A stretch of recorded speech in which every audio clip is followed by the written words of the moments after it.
Assalamualaikum warahmatullahi wabarakatuh. Good evening, ladies and gentlemen. Thank you for joining our Researcher and Research Student Enrichment Program today. Before we start our agenda, let me reinform the webinar protocol to join this event.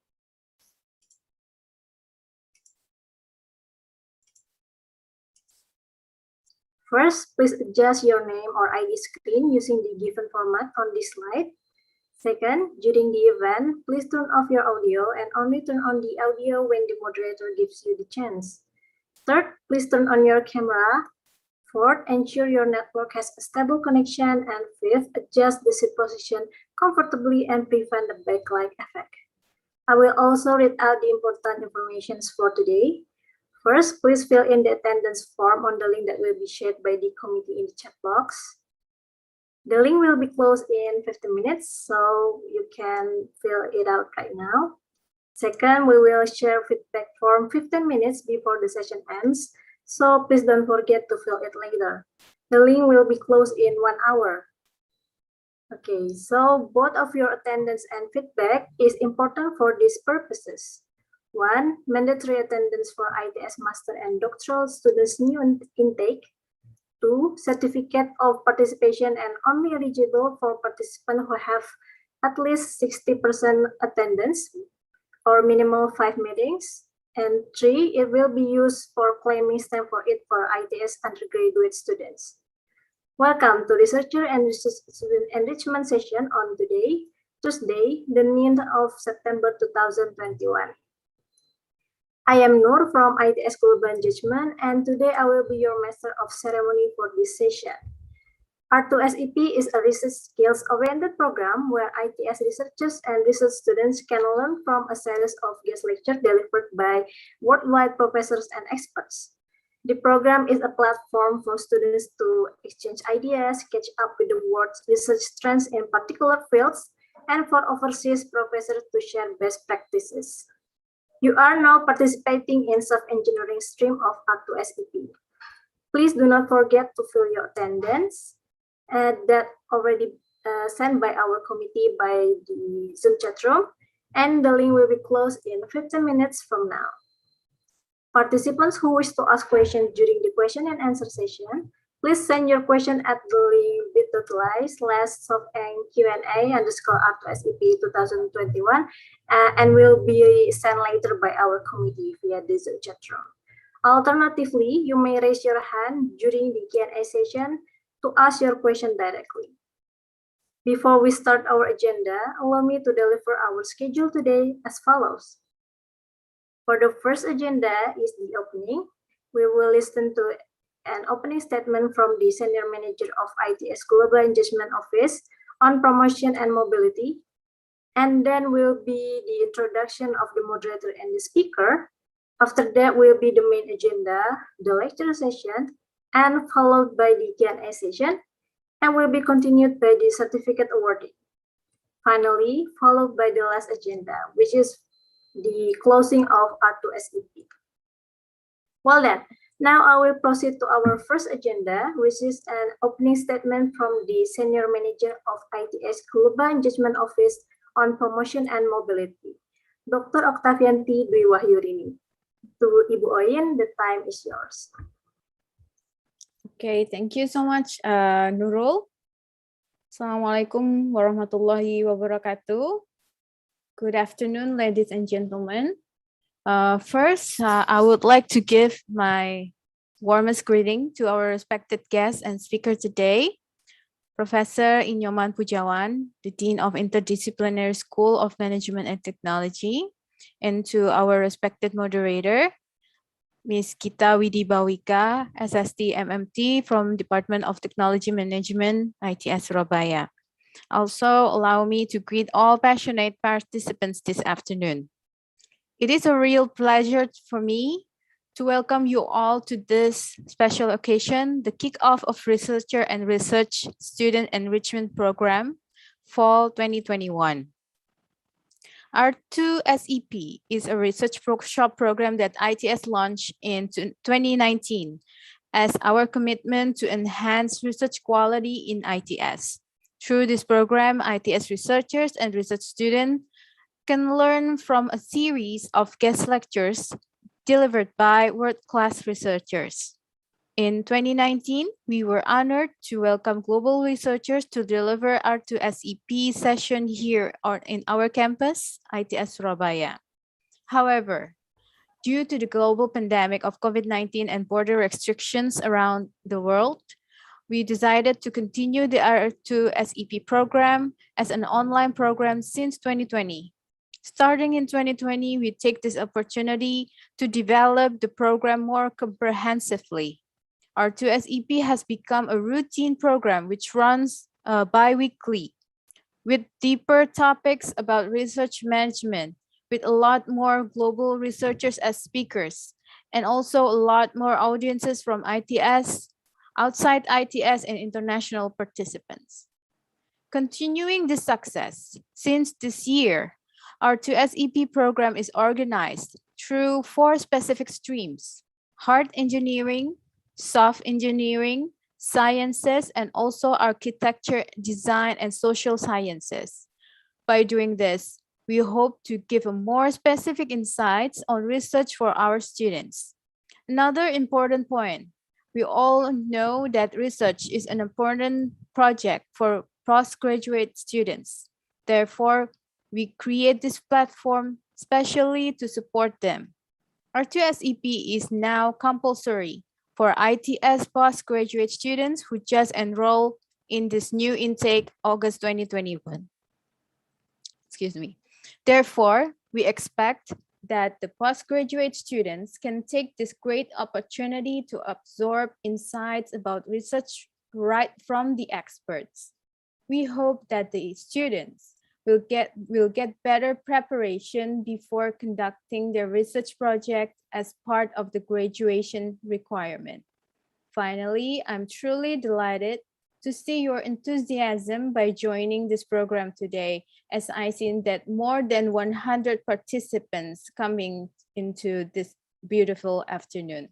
I believe that you are ready to participate actively and absorb a lot from the session. I wish you all have the best learning experience at R2SEP this semester. Thank you. Assalamualaikum warahmatullahi wabarakatuh. Waalaikumsalam warahmatullahi wabarakatuh. Thank you, Ibu Orin, for the wonderful opening, and we hope everyone here is motivated to join this lecture. Okay, before we move on to the next agenda, please allow me to elaborate about today's lecture.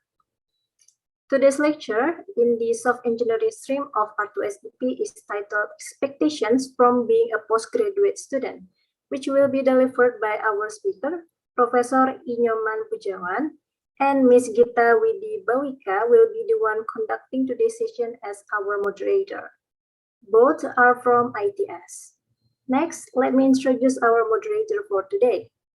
Our moderator today, Ms. Gita Widi Bawika, finished her master's degree in Technology Management ITS, and as for her professional experiences, she is the head of Business and Technology Innovation Laboratory in the Department of Technology Management in ITS, also the member of OWSD, IEEE-TEMS, and also a certified supply chain analyst. Her expertise lies in technology management. Okay, so now that you are informed about our moderator, without further ado, let's proceed to the main agenda. To Ms. Gita as our moderator, the time is yours. Okay, thank you for having me as a moderator of this today session. So I will introduce you to our respected speaker, Professor Inyoman Pudiawan. Professor Inyoman Pudiawan is professor at Department of Technology Management and also Dean of the ITS Interdisciplinary School of Management and Technology. He was graduate from Industrial Engineering ITS and continue his study in Industrial Engineering in Asian Institute of Technology, and the last but not least, he was graduate from Management Science in Lancaster University. His research interest is in supply chain management, logistic management, purchasing or supply management, and also inventory management. So without further ado, let's go on to our respected speaker. Good afternoon, Professor Pudiawan. Good afternoon. Good afternoon, everyone. Good afternoon, sir. Good afternoon, Pak Nyoman. Okay, very nice actually that we have an opportunity to be here this afternoon. So I see almost 200 people are here in this virtual room. And I also understand that this is the first session of this kind in this semester, so welcome everyone. Many of you probably are new students to ITS, or probably student in the past and returning back to ITS, so welcome back everyone.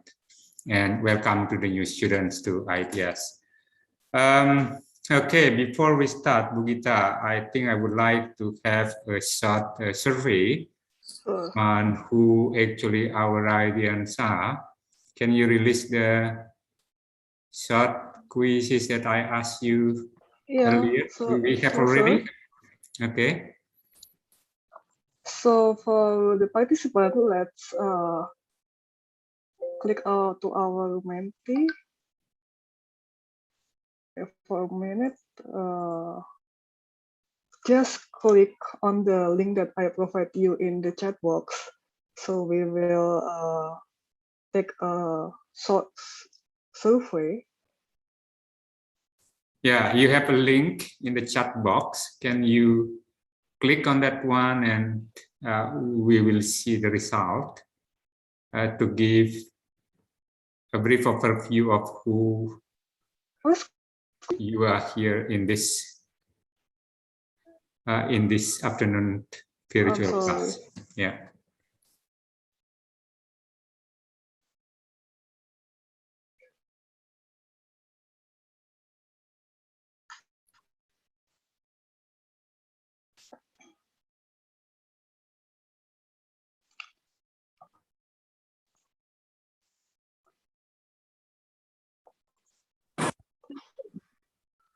Wait for a minute.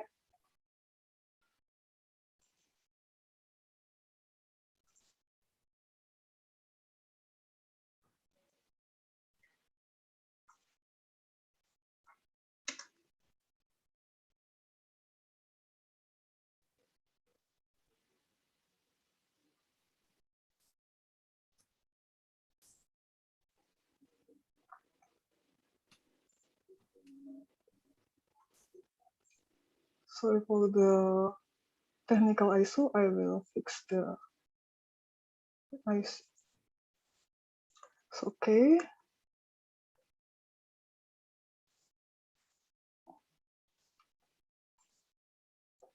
We have several, many answers, as you can see in your screen. All right. Yeah. Total industrial management, technology management, industrial management. Oh, that's quite a lot from MMT actually. Yeah. So industrial engineering, chemical engineering.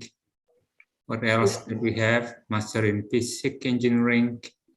We also see geomatics. Oh, all right. So there are a lot. Informatics, yeah. We have already more than 100 answers. Okay, wait for 120 and then we can stop. Okay. So we have already reached 120. Yeah, okay. Maybe we can all right. go Thank to you. the next question. So this is the next question. What is your current age?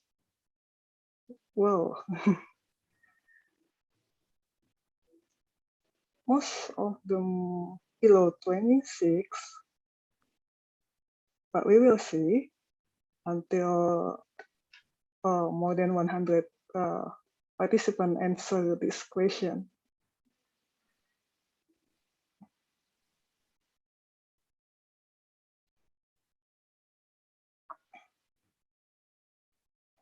Yeah, that is interesting.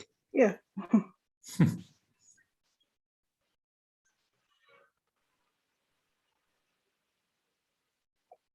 The majority is below 26.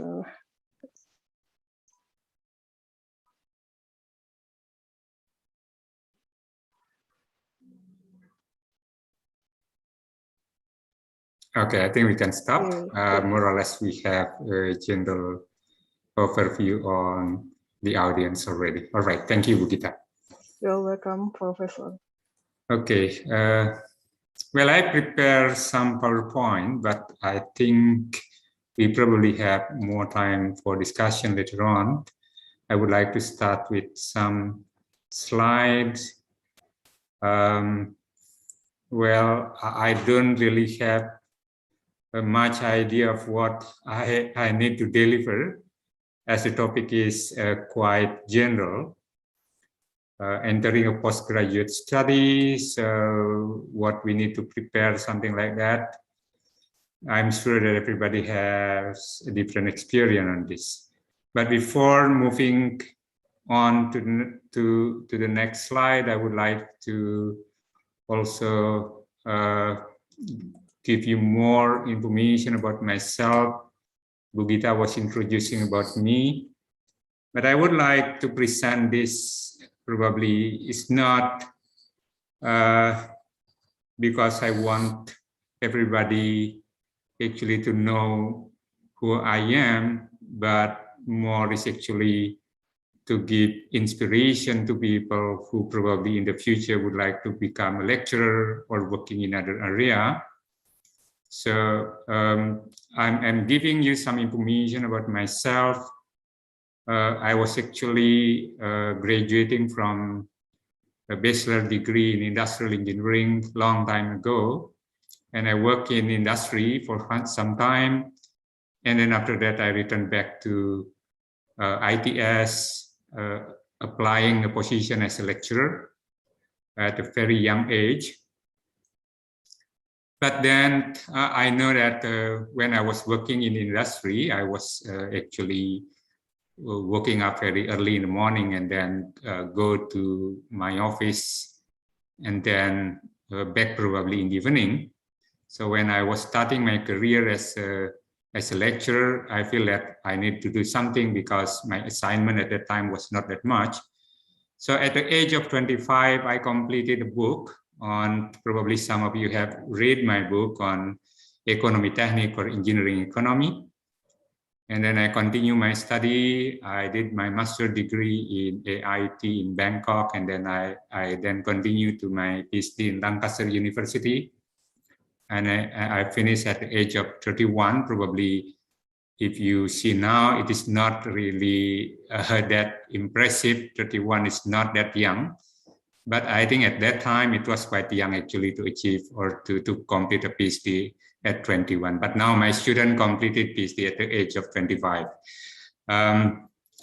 I got my full professorship at the age of 38. And then I was teaching abroad at the age of 35. And then I was invited to give a keynote speech at a major international conference abroad at the age of 42. And I got a major award. I was actually on the second position of Dosen Berprestasi Nasional in 2009. By now, I already, I think, published about 45 articles in journals, involved in over 40 industrial projects. I did more than 10 keynote talks in international conferences. I received 4 international awards. I already able to graduate 8 doctoral students, and very much I actually involved in a lot of seminars, workshop, training for industry as well as for academics. So that's a little bit about myself. I'm sure that many of you who are here virtually now are actually are able to complete much more than I am. So I'm always proud of anyone like my student who actually perform much better than myself, much better than their teachers, their professor or lecturers. Looking at your background from the quizzes that we just launched, I think we all understand that graduate student is actually a kind of variety that we have. You may have a friend or classmate which is much younger than you. Many of you are actually younger than 26, but some of you are actually already over 40. It doesn't mean that we are going to differentiate you on the basis of age. It is just to give you an understanding that when you are entering a graduate study, it won't be like when you were in the undergraduate study. When you're entering undergraduate study, you were very much uniform in terms of age, in terms of experience. Most of you just finished your senior high schools, and most of you are actually more or less at the same age. But now I think you will be in the same class with a lot of people who have different background, who have different age, not only different in 1 or 2 years, but probably different in 10 years or over. So there are a lot of variation, especially I'm here in ITS. I'm now taking care of the program in Magister Management Technology, where most of the students are actually working professionals. And we are very much get used to students who have different background and different age and different experience. That's good because probably you will talk to people with different perspective. You will work in a group with people who have different experience. You will have a group work with a student, your classmate, with different undergraduate program. Like here, when I look at the background of MMT students, many are actually coming from engineering graduates, but some are actually graduating from social sciences. And even we had students from medical doctor or even from psychological students. So that would give a rich perspective on how you would communicate with people, how would you actually tap the benefit of working with people of different experience, different age, and different background. That should be considered as an opportunity rather than a challenge. That's very important. I think if you really want to become a successful person, every time you are meeting a person, take it as an opportunity. Like if you are talking to somebody who has a profession as a salesperson, then every time she or he meets somebody, then it is actually an opportunity to sell something to her or to him. Yeah, that is first. Now, I'm going to discuss a little bit about what we actually mean by master program. Why we call it master program? What is the meaning of master? Master could mean different things, but I think in the context of a degree program, I think master means that you are having or showing very great skill or proficiency over a certain field of study or a certain discipline. I often said or mentioned to my master students, when I, for example, met somebody who have sit on my subject in the undergraduate program, who is again taking a very similar subject. Like, for example, when somebody is already doing supply chain management in their undergraduate study, but in master program, I'm teaching exactly the same name, almost exactly the same name. There are probably some variation in the name, but the subject is somehow like supply chain management again. Some people were very much, very often were questioning about whether or not we should repeat exactly the same materials or totally teaching the student 100% different materials. I said to anybody, including to my colleagues who are teaching both undergraduate and master degree programs, actually not to make 100% different materials between those who are delivered to undergraduate students and those who we deliver to master program, because people will become mastery in a certain subject when he or she is actually repeating that subject quite frequently. So, for example, if I only learn something once, and then I never read or I never learn anything like that again, then I will never become a master on that subject. So somehow I would say that master program is something like that, where you are actually go deeper, repeating something that you already learned in your undergraduate study or undergraduate program, or you have learned somewhere else, probably if you are already working in industry or working in under field, you probably have a training program or probably already learning by yourself, reading a book or something else. So you learn something about that before, and here now, when you are entering master program, you actually repeat that subject again and again, but go deeper and deeper. So by doing that, you are actually reaching what is called somebody who is mastery on a certain subject. So that's very important. So it doesn't mean that when you are actually entering a master degree program, you expect something that 100% different from what you already learned in the undergraduate program. We designed the curriculum to make sure that a student who enter master program is actually getting deeper information, but not 100% different from what you already learned before. So that's about master program. Now, what about doctoral program? So I see there are quite a number of doctoral students in this virtual class right now, and I'm actually supervising quite a lot of doctoral students. Some of them are already completed, and some of them are in the pipeline.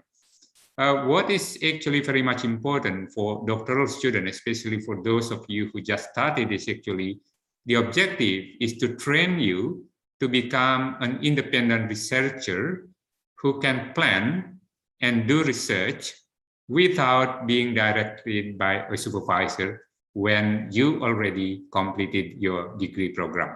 Well, now, for 3 years or so, you need a supervisor. That supervisor will train you to become an independent researcher who can plan and do research without being directed in the future when you are already considered to be qualified for a doctoral degree. Yeah.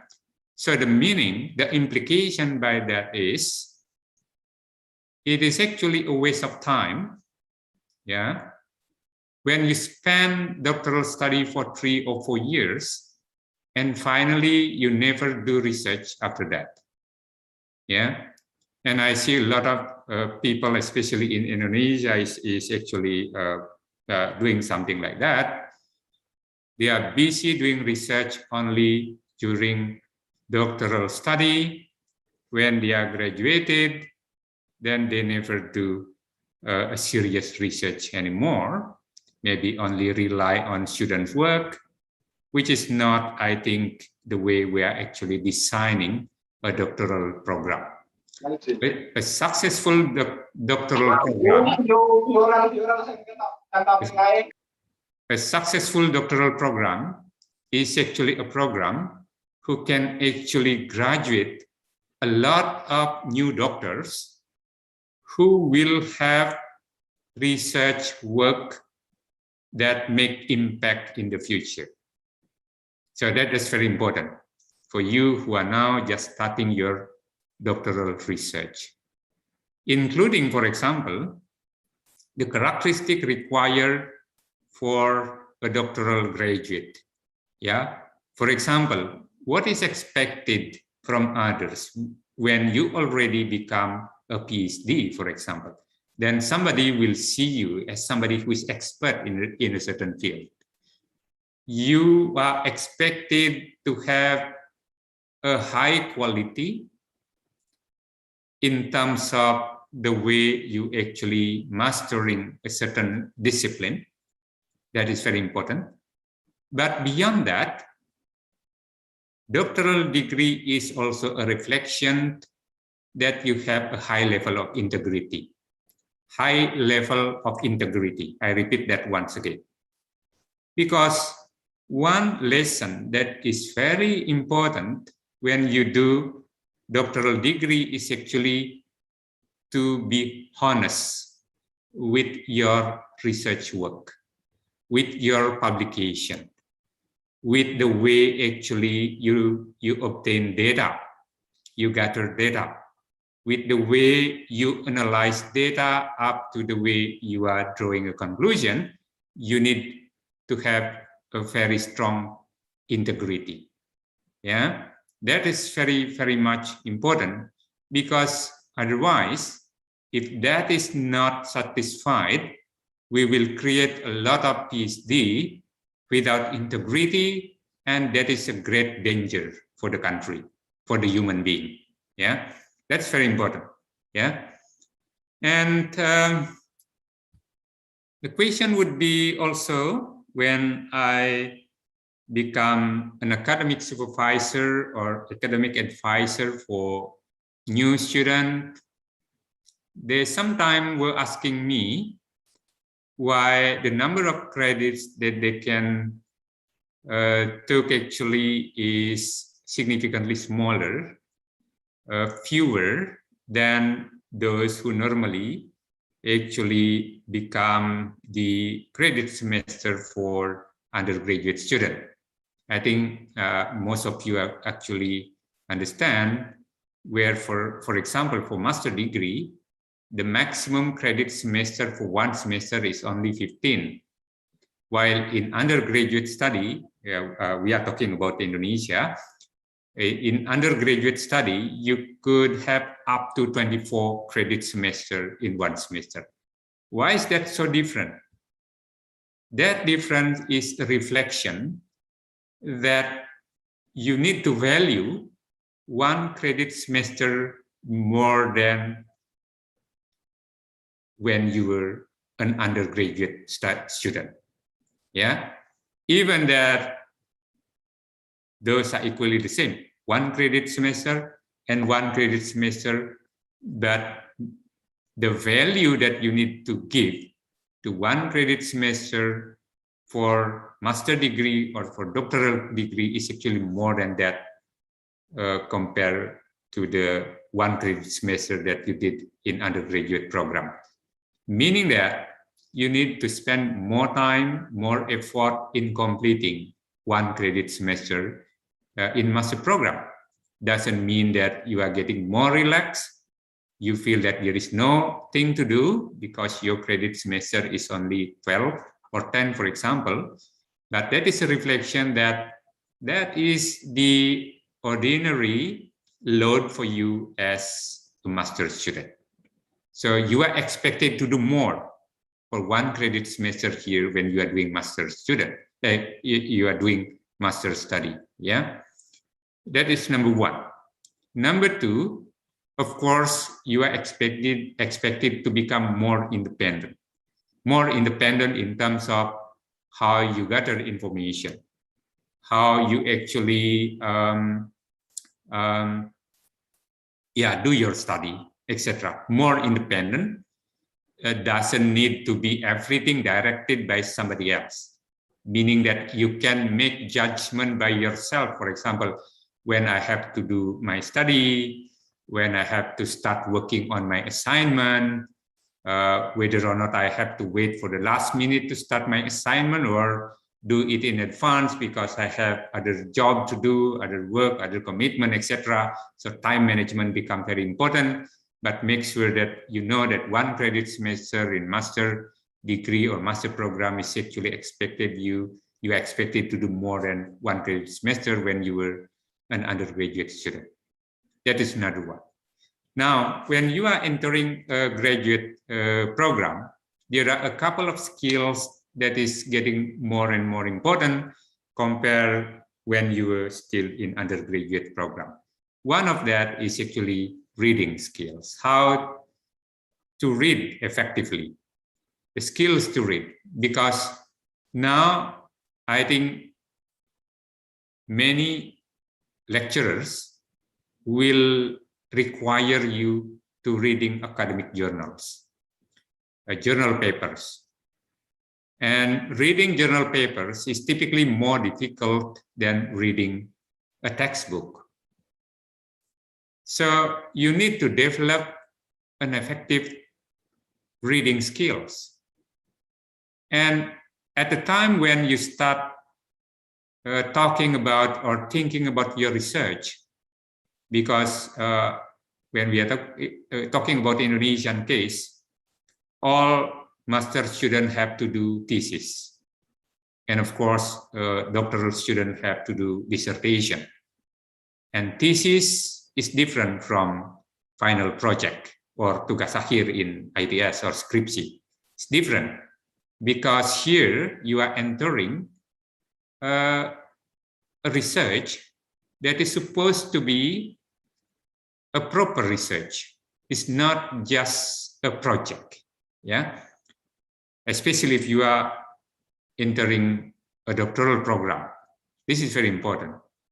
And when you are reading journals, it is not meant to just understand what is written in that articles. It is not actually meant just to absorb the information or knowledge from what you are actually reading, but very often, because journal is a result of a specific research, then you are expected to be critical when you are reading a journal article.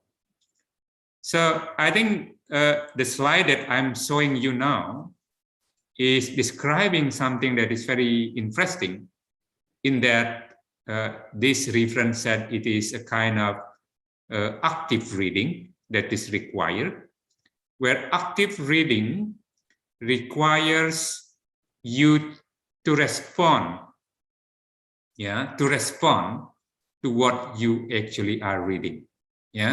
It's not just passively trying to absorb information or knowledge that is written there, but in addition to that, you are actually questioning the statement, the conclusion, or the implication of what you are reading.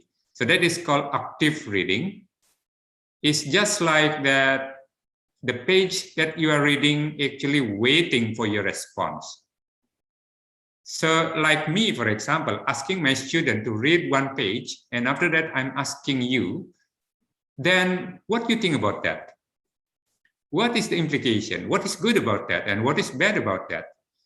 Is there any critique about what is written in that page? It's something like that. Even though there is no one is asking you verbally like that, but when you are actually reading a journal paper, that is the expectation from that materials. You are expected to become an active readers, meaning that your response are actually look forward when you are reading a journal paper. So that's important. So become an active readers. How to develop skills to read journal paper as an active reading. And then secondly, obviously related to that one, still I think one package to what I just explained is research skills. Yeah, research skills. So what is research? When you are already a master student or a doctoral student, you are always required to do research, and that research should be a proper research. Even though we understand that what you do at the master degree probably is having a lower level compared to what you do when you are doing a doctoral degree. That is understandable. That is understandable. But I think it is important to distinguish between final project that you do in the undergraduate study and the thesis that you do or research that you do in the master degree, because now you need to think about novelty. Yeah, you need to think about what other people have done, and is there any still room for somebody else like me or like you to do research in that area. So you need to think about that. Yeah, so that is the reason why when you do master degree or doctoral degree, it is important to review the literature when you already start your research stage, like thesis or dissertation, because you need to know what is already there and what is not there yet. And then very much also on the methodology, and finally on time management. I think we are going to discuss about that a little bit later on. Yeah, I know somebody's raising hand. I think it's okay if we can have a discussion in the middle of my presentation. So okay, Yes. for the participant who want to ask, you can ask directly. There is a raised hand, so maybe you can feel free to unmute yourself. So because not yet respond, maybe you can continue. So All right, maybe that is just by accident. yeah. Pressing the raise hand. Okay, right. But anyone, if you have a question in the middle of my presentation, I'm okay with that, right? Otherwise, I'm continuing to the next slide. Now, talking a little bit about research, I think other speakers in the following session, maybe next week or so, will be talking more about this. But this is just a very brief overview in what I mean by research here. Research, because maybe for master's student, you are not at that stage yet. Normally, you have to do courses first, and then after, in the second or third semester, you start thinking about your thesis. But for those who are doing doctoral study, I think you need to think about your research right from the beginning of your study period. Otherwise, it probably take a long time to complete your program. Yeah. So what is research? There are three sections that we need to have a look at this. Yeah. And I normally start with the last one. Research started with a question. If you don't have any question, then we don't need to do research, because research is an attempt to answer the question. But what type of question? If that question is just a trivial question and you can get the answer by reading a book, then that is not research question. That question should be a question that nobody knows the answer at this time. If only you who do not know the answer to that question, but many other people are already having answer on that, then that is not research question. It is a question for you, but that is not research question. So that is one. Yeah. Number two, you need to do research that is useful. Very important, because you will spend a lot of time, you will spend resources, especially if you are doing doctoral study. You probably spend 3 years or more to answer that question. It is then a pity if you are actually trying to answer a question that the answer has no use of. If there is no use of that answer, then that is not a good research question. Make sure when you are talking about what type of question that I'm trying to address, you need to have a strong argument that answering that question is important. When you find that answer, there are a lot of benefits that you can deliver to society, to industry, to many other people. So useful, you need to find answer that is useful, and that question need to be tested at the beginning. You need to ask to yourself whether answering that question is actually contributing to something useful. Yeah. And then by saying that, your question need to be relevant to the need of people. That's very important. So doesn't mean that you always think about something that is very complex, very difficult to solve, but then it is not really useful.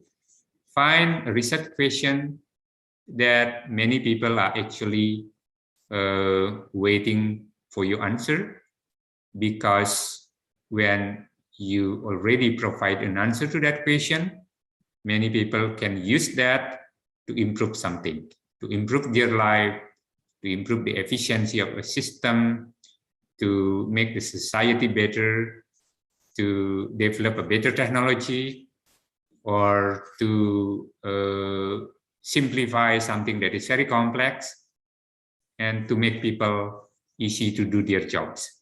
So anything like that. So make sure when you decide to do research, find something that is important and people are waiting for that answer. And then the way that you answer that one is not without any methodology, meaning that to find that answer, because typically the problem that you are addressing is a complex one, you need a methodology. Yeah. So finding answers requires a certain step that is already proven, that is already followed by other people. So that's why when you are talking about doing research, you always think about methodology, because by that methodology, you can guarantee that you are not actually speculating your answer. You are actually finding answer with a certain proven processes. Yeah. So the step that you follow is actually need to be organized and systematic. All right, that's about research. It looks very philosophical, but I think every researcher need to have that knowledge before you do research. And then I think very much integrated to reading and research skill is actually writing skills. And I often said to my students, to people that I talk to, that a good writing is a reflection of your intellectual capacity.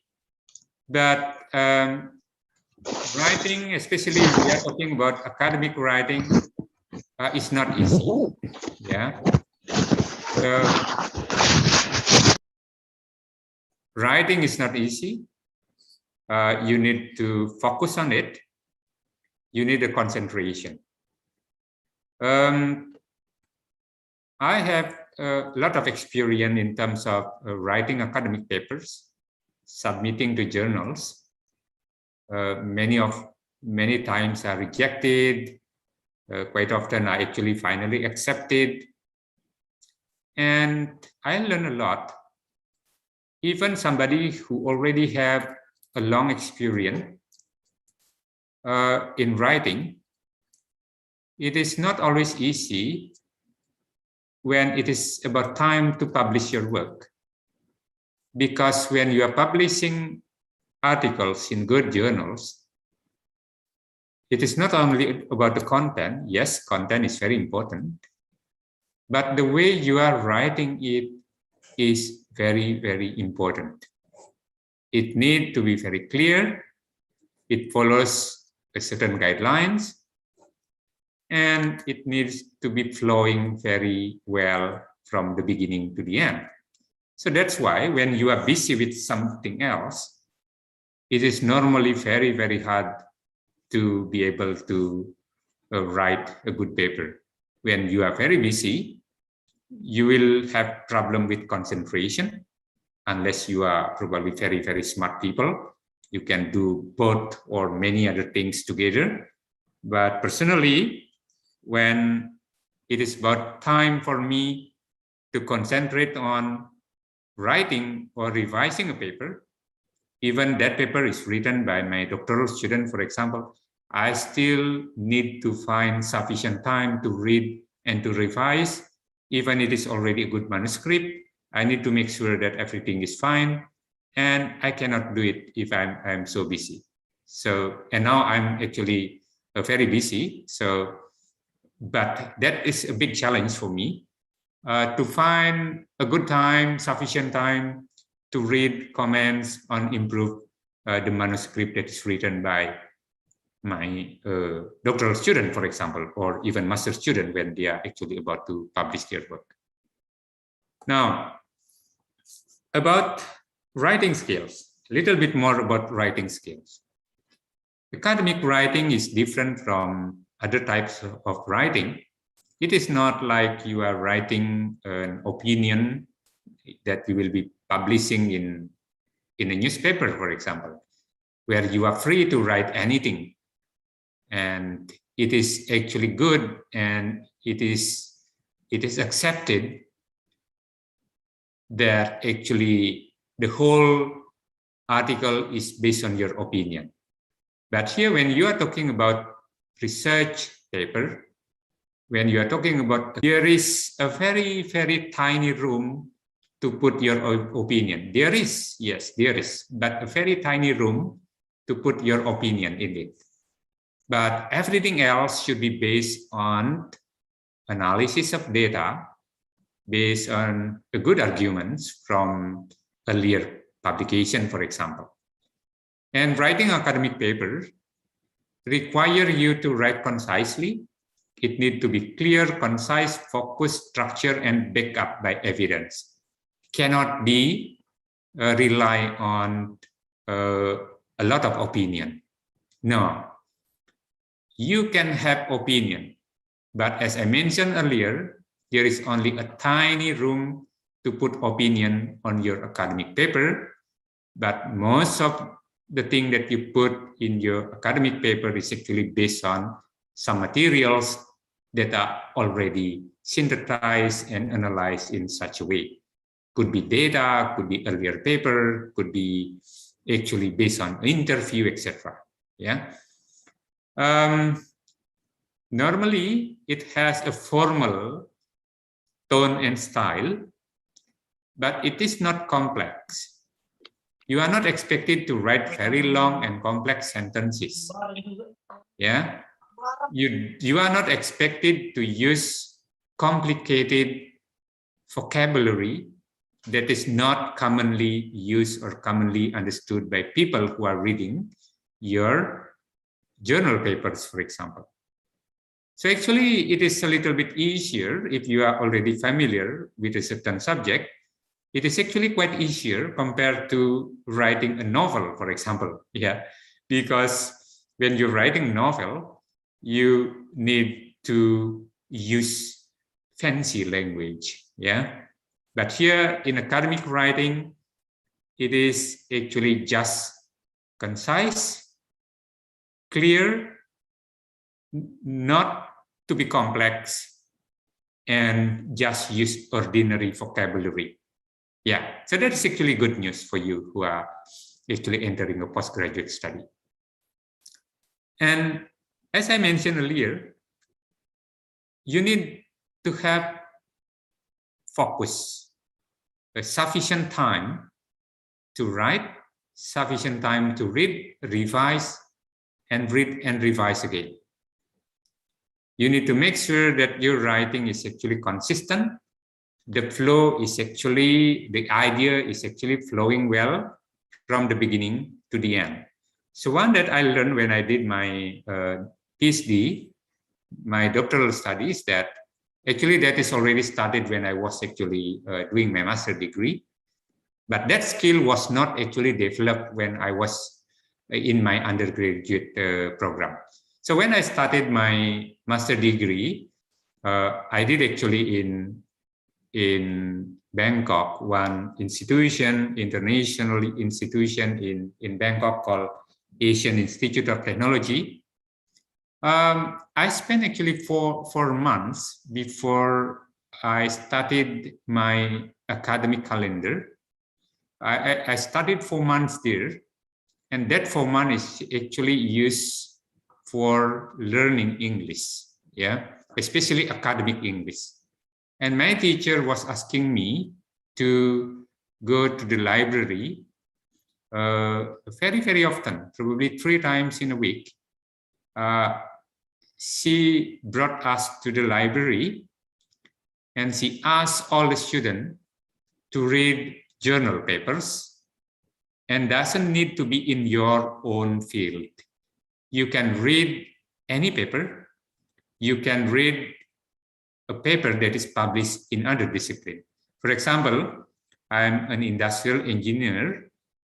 I was taking industrial engineering, but I also read a journal article from environmental engineering, for example, even from probably social sciences. And my teacher was asking me, in the first week, we only read the abstract. So read the abstract. And she asked me, you probably do not need to understand everything that is written in the abstract.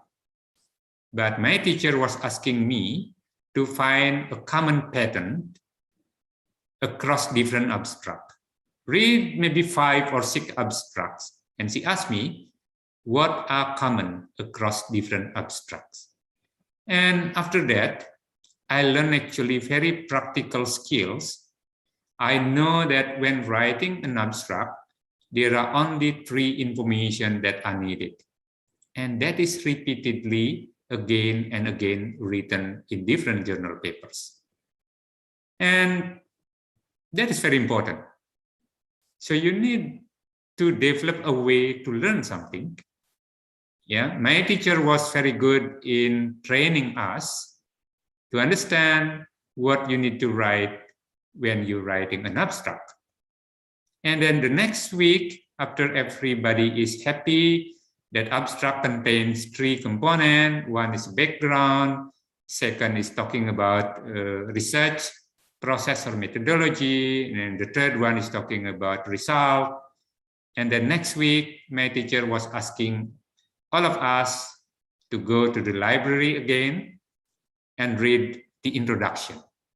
Yeah, after the abstract, now we read the introduction. But sure, that introduction is much longer than the abstract. So she probably spent 2 or 3 weeks. I cannot remember exactly. Maybe 2 or 3 weeks for us to grasp the idea what we need to write when writing an introduction. And I picked 3 papers, and then tomorrow pick another 3 papers, and the next day I pick another 3 papers, and then by the end of the week, I need to report to my teacher what important components that you need to have when writing the introduction.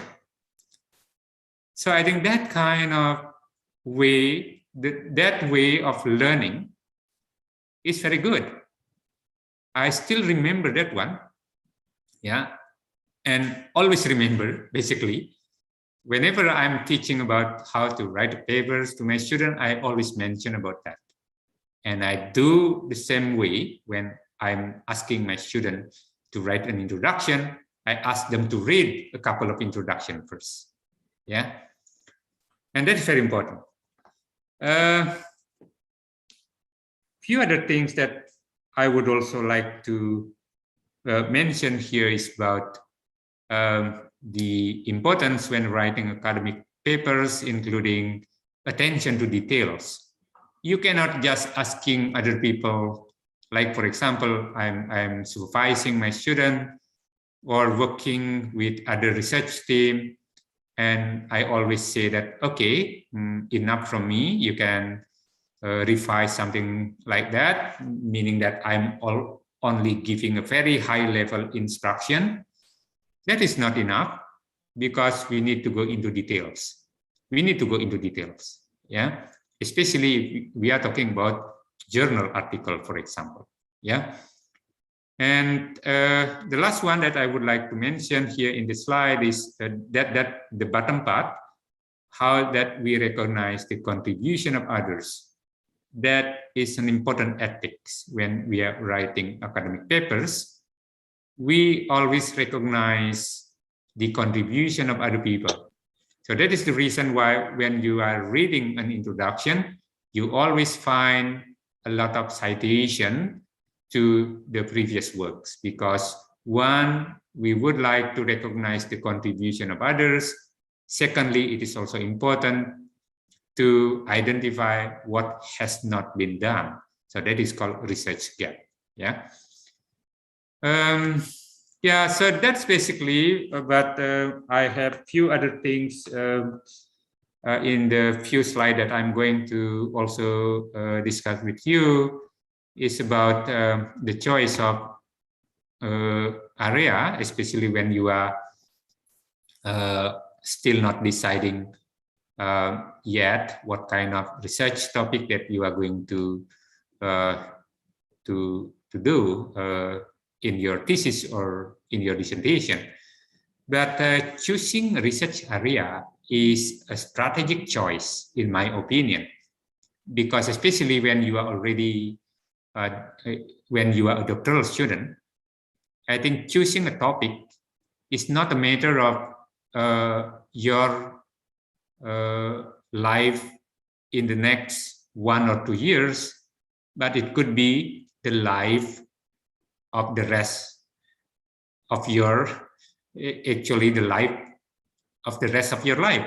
Yeah, like for example, when I started my doctoral study, I studied my PhD study, I was actually very much confident in my choice, because I know that the topic that the area that I was interested in, I was very much confident this will become very important in the future. And now I think I realized that my choice was correct. Yeah. So at that time, not many publications about supply chain management yet. But in my opinion, at the time, when I was reading the concept of supply chain management, I understood that, oh, this would be very important, especially because I had an experience working in industry before joining my institution as a lecturer at the time. I know that is critical. And from time to time, I proved that supply chain management is becoming more and more important. Up to this time, I think nobody would deny that this is an important area. So that's very, very important at the beginning. Which area that you are choosing? Which expertise that you would like you as a person would be associated with? Yeah. So that's very important. And beyond that, of course, I mentioned a couple of times about time management, and that is very important. You need to train yourself to work effectively.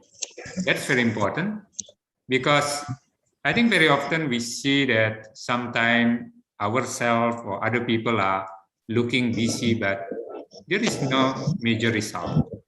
And I think you need to be, you need to be questioning yourself. For example, okay, this month, what is important that I have completed? Is it only just an ordinary day-to-day activities? Or I already deliver something important? Important means probably contributing to your society, or probably you are writing an important academic paper, or probably you completed a degree. So when you talk about time management, how much time that you spend for important result? I think people are sometimes talking about 20-80. 80% of the major result is coming from 20% of your effort. And make sure that you understand what is that 20%. Yeah. Another thing that I would like to mention here is about networking. It is very important, especially, actually, it doesn't matter where you are working.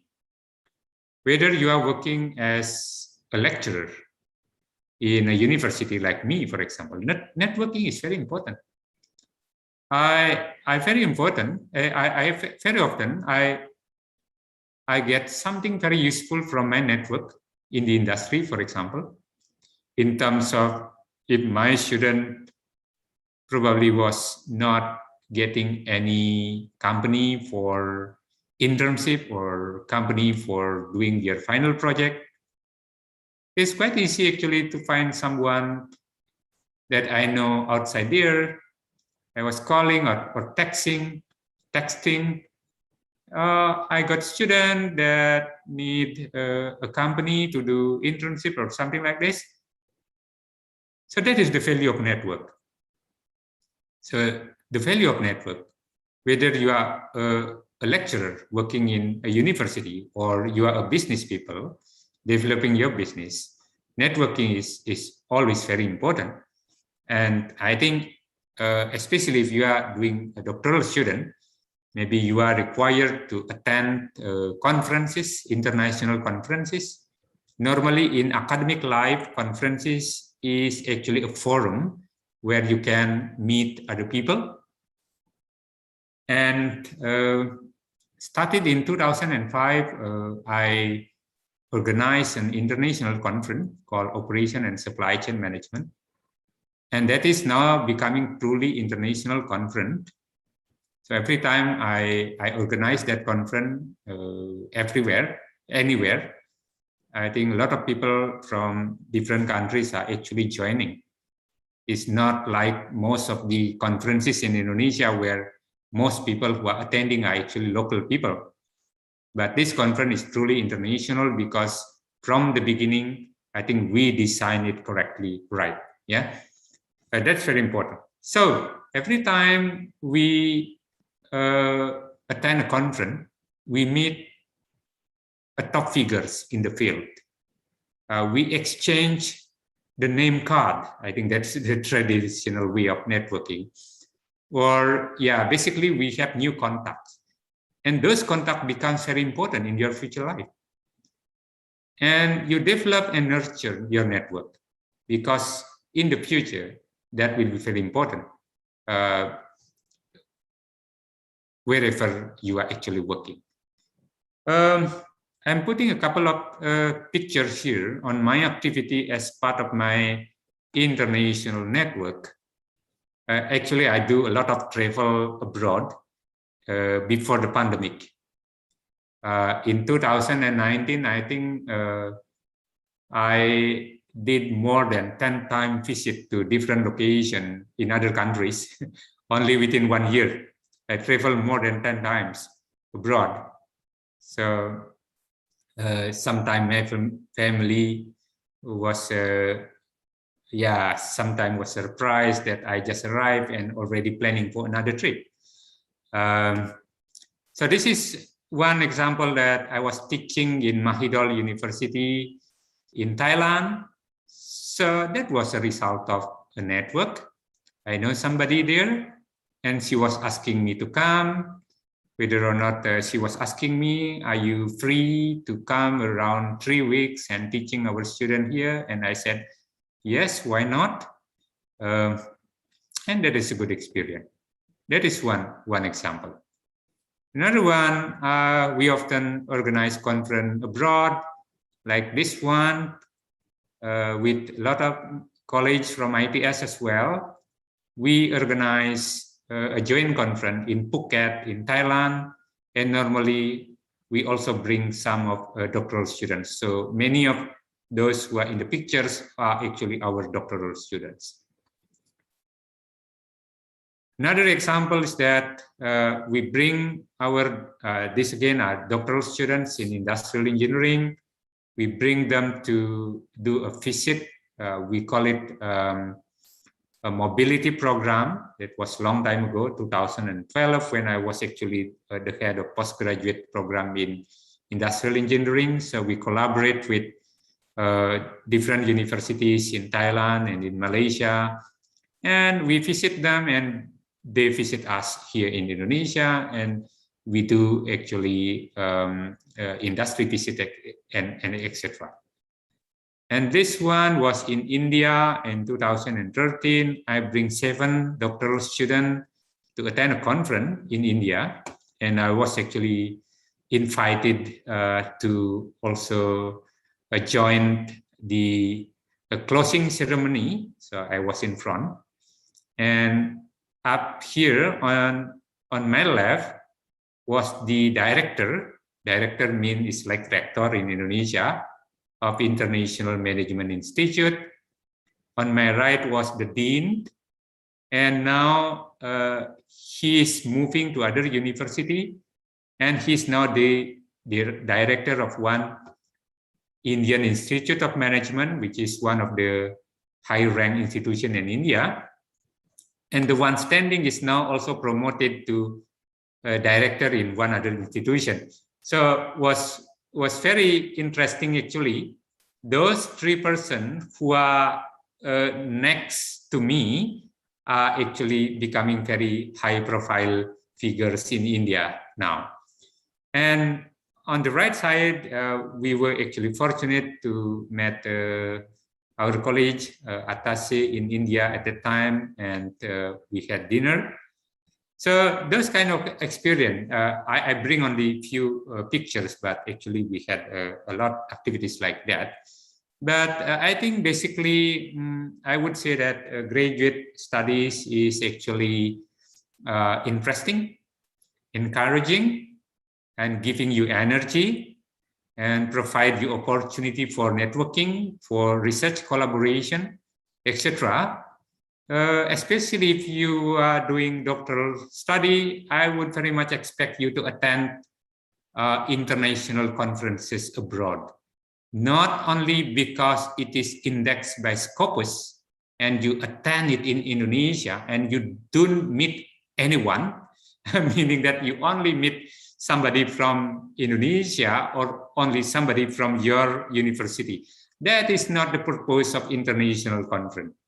Go abroad, find a new people, new community. Probably you can talk with somebody whose book is already becoming an important book in your field, and then take picture with them, and then put it in your repository, put it in your collection, and become an important memory of your life.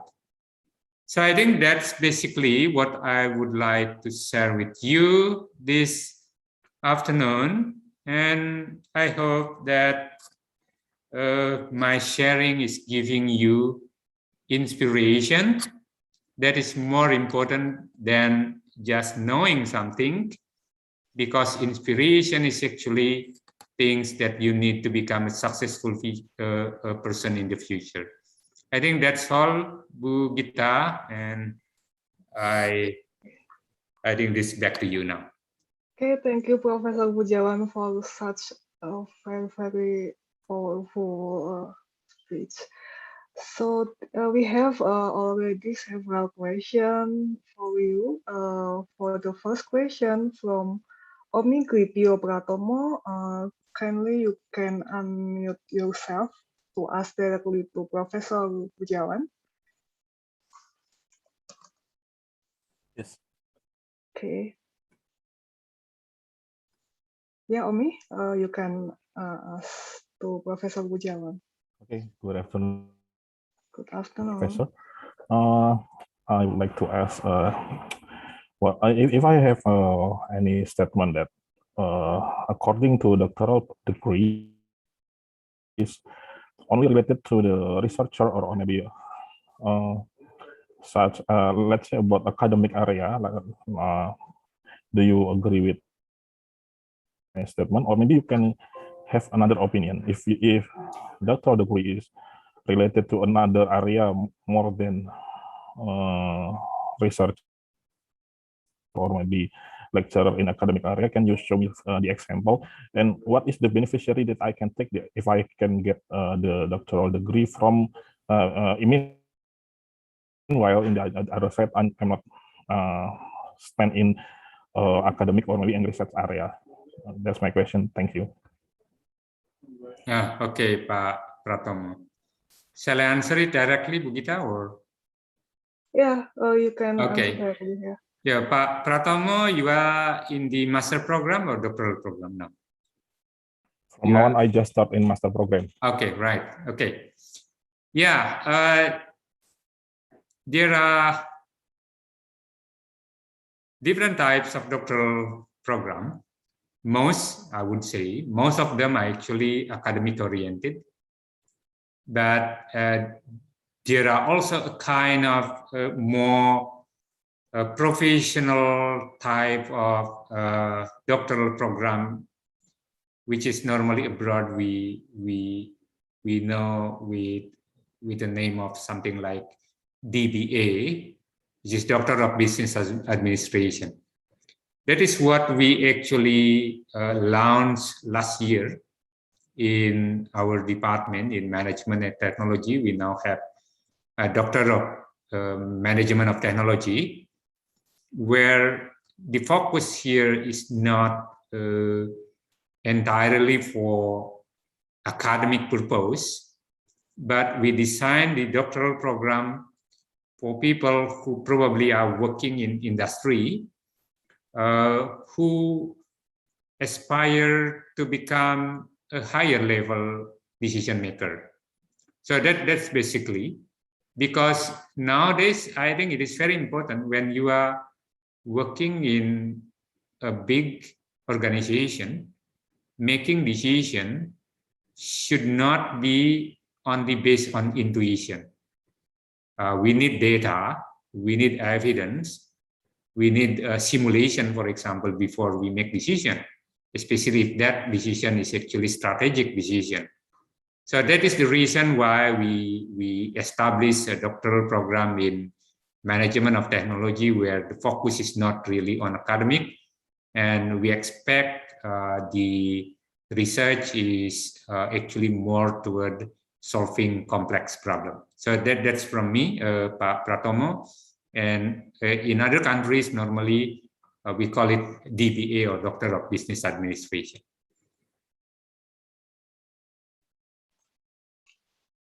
Okay, that's from me, Bu Gita. Okay.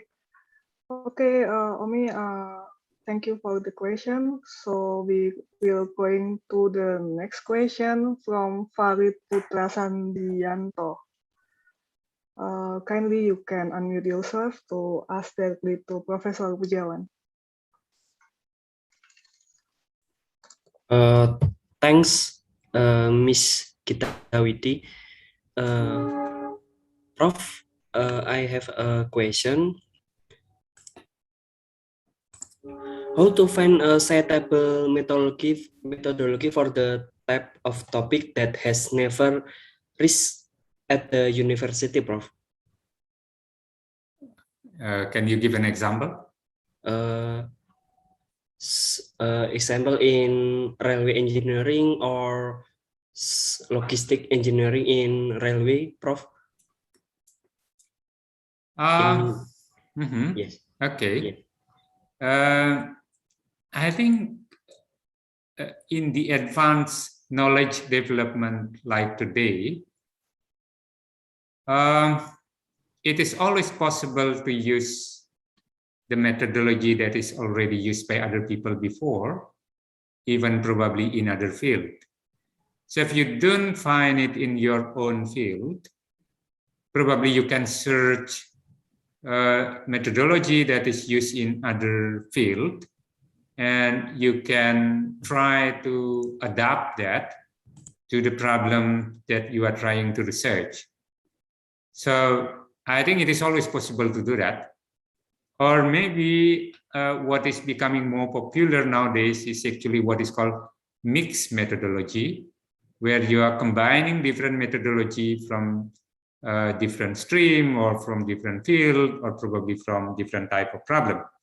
So like, for example, you are combining between qualitative and quantitative research methodology that is getting more and more popular nowadays. So that is my answer. Okay, Farid. So we must combine some pieces of methodology. Yes, sir. Yeah, you can combine, but of course you need to have arguments on that. When you believe that is good and you have a strong arguments on that, then I think there is not about right and wrong here when you are choosing about methodology.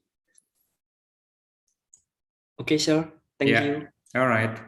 Okay, thank you, Farid. So we will go on to the next question. We will find in the chat box, I believe, because in the Google form we have no any other question.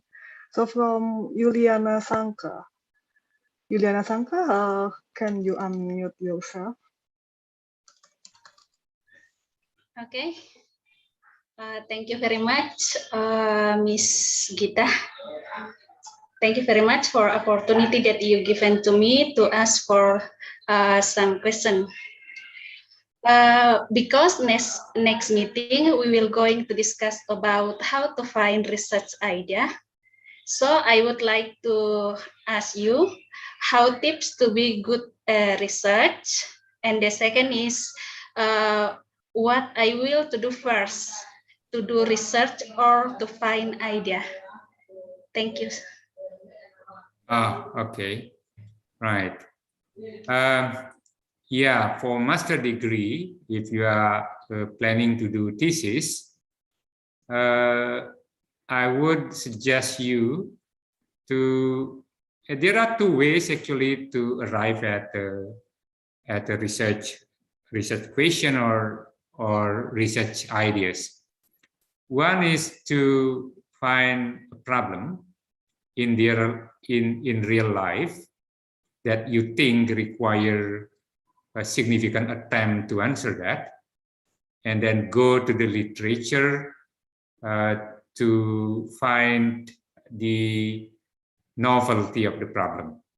Yeah, so start with the real problem and go to the literature to check whether this kind of problem is already done frequently by other researchers, and whether or not actually there is a methodology that I can use, for example. So problem first and then literature second. Another alternative is to read the literature and mapping what is already done by people in that area and what is the gap. And then find probably a test case for your idea. But if you are in the MMT, you are MMT, right? Then I would like to follow the first one rather than the second one. If you are a pure academic researcher, you can do the second alternative where you start with reading journals. But I think because MMT is designed to be quite different from the academic master degree, then you better start with the real problem in the industry. So probably you go to a company and then have a discussion with them on any aspect that you are interested in, and formulate the problem, and then find literatures that can actually support you to solve that problem. So I think that would probably a better alternative for student doing MMT. Yeah, that's Juliana. Okay, thank you, sir. You're welcome. Okay, thank you, Juliana Sangka. So we will go on to the next question from Sulaiman Priyalitjo. Assalamualaikum warahmatullahi wabarakatuh. Thanks for the opportunity. Mr. Nyoman Pudiawan, I have a question for what tips and tricks do you usually use to find someone who wants to fund your project or fund your research? To fund, you mean funding sources? Yeah. Ah, okay, to give money for you to do research, right? Okay. Yeah, I think when we talk about research funding, there are certain common funding sources in Indonesia, but normally application will be through your lecturers or professors. It's not actually open for students, most of them. Like, for example, research grant by BRIN, for example. Now BRIN used to be Ristek-Dikti, right? You need to be a lecturer to apply for that funding. Also in ITS, we also have research funding, and that is also for faculty members, for researchers, for lecturers. So if you are a student, the best way is actually to support your lecturers, to become a research assistant at the stage where you are still a student. But of course, there are probably some other sources that you can find outside there. Probably there are some competition, and then the winner will be funded or given a scholarship that you can use for research, for example. But of course, that is very competitive. So the best way I would suggest is to talk to your lecturers and convey your message that you have an intention to involve in the research. And of course, you need to have good skills, whatever that you can offer to your lecturer. So that is one of good way when you are a student. Yeah, so that's my suggestion. Thank you. Okay. Okay, thank you, Sulaiman. And we will go to the next question from Albin Toro. Yeah, thank you for the opportunity. My name is Arbi from telematics or from electrical engineering. Mr. Nyoman, I would like to ask about the number of reference. What if for my research I found thousands of reference for my research?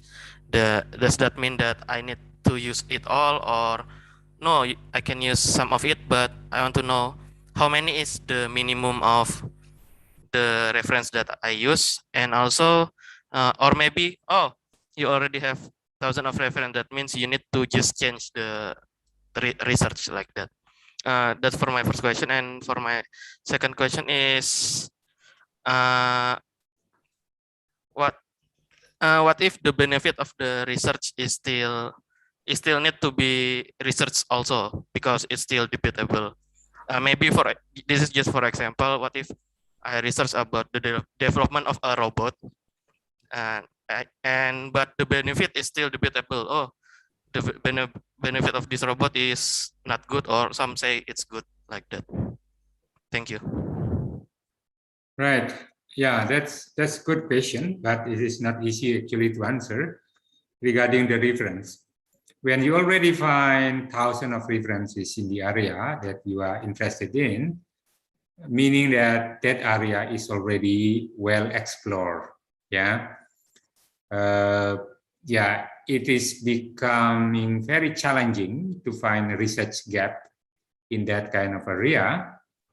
unless you are able to read a majority of the key papers. Key papers mean that probably it doesn't need to be 1,000, maybe 50, 100 papers that you need to read, but make sure that you do not miss the important ones, the key papers.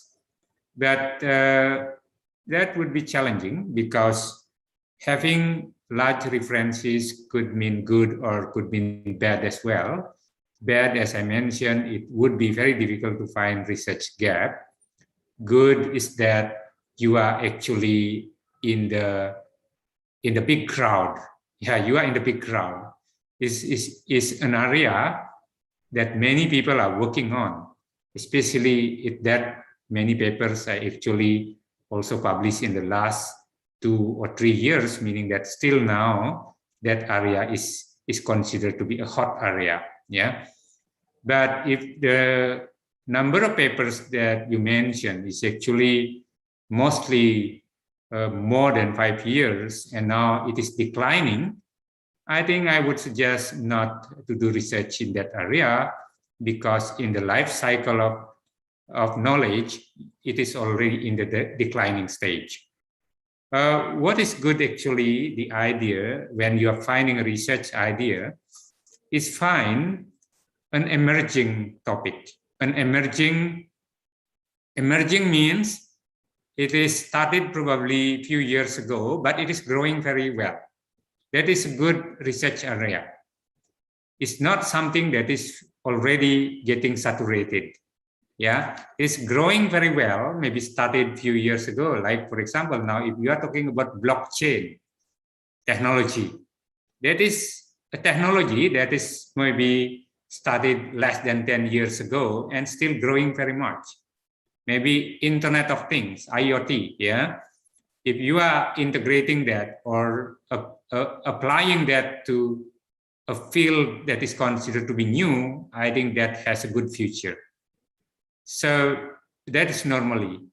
So it is better actually, if you really think about the future of your research, go to an area which is considered to be emerging area, not saturated area. Especially if you are a master degree, where you don't need to use more than 100 references. Maybe if you are a master degree, if I'm a supervisor, I would say that master degree using 50 references is more than enough, normally in my case. But that depends on your supervisor as well. Benefit, I think, it doesn't mean that every research has to directly go into tangible benefit when you did your research, because probably you develop an algorithm, you develop a logic that probably need to be followed up again and again. Maybe it needs a lot more steps to become really applied. Now it depends. If you are interested to becoming a real researcher, like a lecturer, for example, I think it is good to start with the basic. You're strong in the basic research in your area. But if you want to become a practitioner, find something that is actually quite ready to use in real life. I think that is my tips. Yeah, thank you, Mr. You're welcome.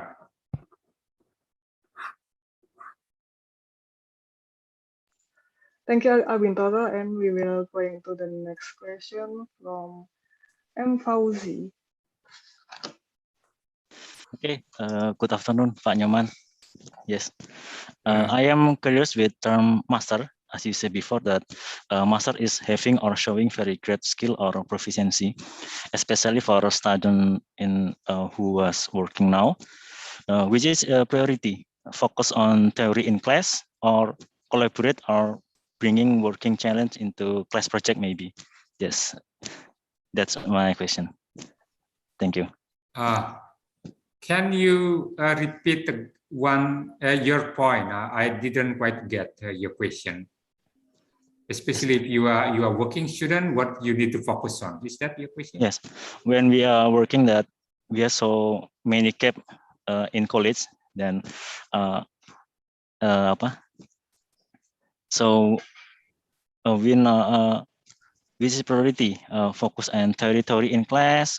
We go deeper on that theory, or we can collaborate that theory with work challenges in our working day by day. Thank you. Yeah. All right. Yeah. Yeah. If you are working student, meaning that probably you are professional. What actually I would suggest it. What kind of program that you are doing now? Magister management. Okay, right. I think what you actually expected to do is actually to deepen your knowledge. Yeah, going to campus is always to gain knowledge. It's not really skills because we are not training institution, we are not training agency, but we are university or educational institution where you come here to gain knowledge. So what we mean by knowledge is that something that probably is not to improve your skills, but you know something around the discipline that you are learning. So as a professional student, I think what is good is actually to deepen your knowledge on certain subject, certain area. Like for example, you are very much interested in, let's say, Six Sigma methodology. Yeah, Six Sigma is very much used in the industry, but probably you heard a little bit about that, but not really very deep. But now when you are doing your master study, you do probably a statistic, you do other subject like operation management, etc. And you try to understand that well, and you will gain, I think, a lot of new knowledge that will inspire you to improve the way you are working in industry, or to explain what you are working to other people, because very often professional is not able to communicate about their professional field to other people, and to me that is incomplete professional. A good professional is you are skillful in applying your knowledge in your workplace, but you are also able to explain what you are doing to other people. You have standard terminology, you know best practices, you know the methodology, etc. So you will equip yourself with two sides, good in theory and knowledge, but you also can apply that in real life. So I think that's normally, especially for magister management. Yeah. Okay, thank you for the explanation. Yeah, you're welcome. Okay, thank you, Fauzi, for the question. And then maybe if you have any other question for the participant, you can simply raise hand. Okay, Edo. Okay, thank you, Ms. Gita. I'm sorry I couldn't turn on my camera because I have a limitation in my network. So as you know that getting a degree is hard, and maybe we will face some of the challenges during our process of pursuing our postgraduate degree. And my question is, what are the challenges that when Professor Newman faced during the pursuing a postgraduate degree, and how you handle it, so that we will have a big picture on what we're going to face in the future and how to handle it. Thank you. Yeah. In my experience, when I did my postgraduate study, yeah, I did it abroad. So basically, one of the challenge would be to adapt to the new situation. You can actually survive in a new environment, etc. But I think it depends on person to person. Most people would be able to adjust it quite quickly, especially if you are still single, for example. But it is becoming more complicated if you are already having a family, if you have to go abroad for doing your master or doctoral degree program. I think that would be much more complicated. Fortunately, I did my master degree and my PhD degree when I was still quite young. I was still single. So I didn't have that kind of problem. But for sure, I think if I reflect from experience of many people, the challenge would be related to, very much related to language. That's actually experienced by many people that I know, especially we are from Indonesia. We are not really ready to write thesis in English, etc. Or we can actually write, but there are a lot of improvements that is needed. So what I would suggest to everybody, if you interested to study abroad, is to prepare yourself, especially English skills. That's very important. English skill is very important.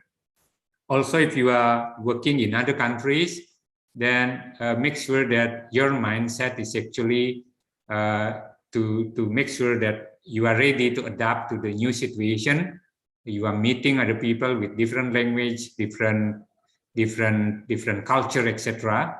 That would be a kind of side skills that is needed beyond the subject that you are actually learning. In terms of the subject, I don't think there is any challenge.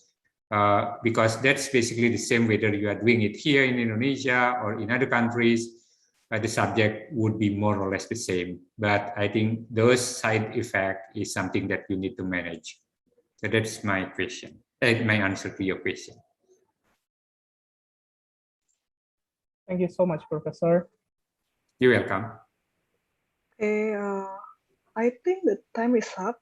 We have already 5:15 p.m. So thank you, Professor, for your such a good inspiration for us as a participant for this session. So I will give back the session to MC. Okay, thank you very much. Thank you, Gita. You're welcome. Thank you very much, Professor Inyoman Pudiawan, for the excellent lecture and the Q&A session today. And also thank you to Ms. Gita Widi Bawika for assisting this amazing session. Okay, everyone, you may give applause as a reaction button to our speaker and moderator by using the summation feature. Okay, thank you very much, everyone. And then we would like to present a certificate awarding for our honorable speaker and moderator. Okay, so this is the certificate presented for Professor Inyoman Pudiawan. Thank you.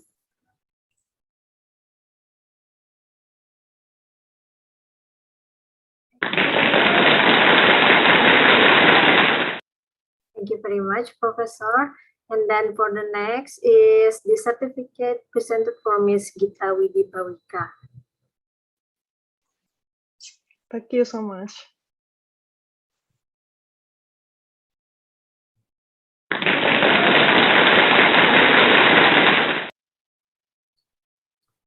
Okay, thank you once again to our speaker and moderator for your availability on today's session. For other participants, before we end today's session, we will invite you, as well as the honorable speaker and moderator, to take a group photo. So for the participants, you may open your camera right now. Okay. We will wait for a moment.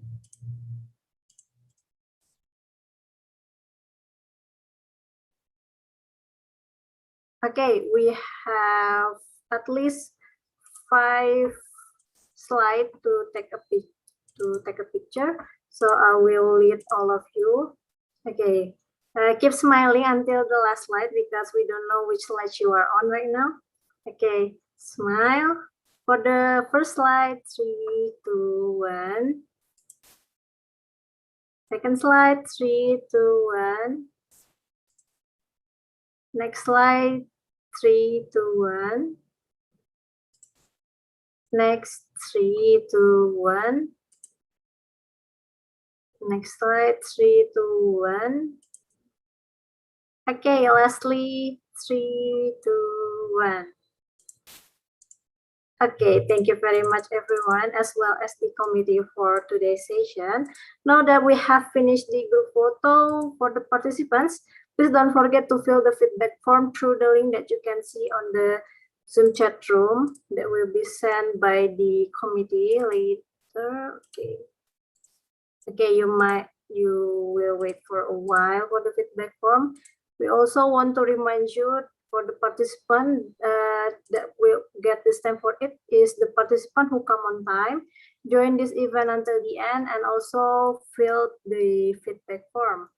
Finally, we have reached the end of today's researcher and research student enrichment program, and we sincerely apologize for any mistakes we may have made in the presenting as Master of Ceremony, also as the committee. Thank you very much to our speaker, moderator, and all participants for the attention and cooperation. Before we part, I would like to inform you that we still have several future agendas in R2SEP for software engineering stream. You can see it on the poster we are showing you right now, or you can check it out on the ITS Global Engagement website later. We will see you in the next session on the 23rd of September 2021 with the theme Finding this Research Idea that will be delivered by Associate Professor Boon Chong Chu from University Technical Malaysia, Melaka from 3:30 p.m. GMT full 7. Okay, once again, thank you everyone for today. Good evening and wabillahi taufiq wa hidayah. Wassalamualaikum warahmatullahi wabarakatuh. Waalaikumsalam. Waalaikumsalam warahmatullahi wabarakatuh. Terima kasih, Prof. Terima kasih, Pak. Terima kasih, Prof. Terima Terima kasih, Mbak Gita. Pak Nur. Terima kasih. Thank you Masih, very Prof. much. Terima kasih, Pak. Assalamualaikum. Thank you again, Prof. Nyoman and Bu Gita and all participants. Let me end the session in 3, 2, 1. Thank you and stay safe.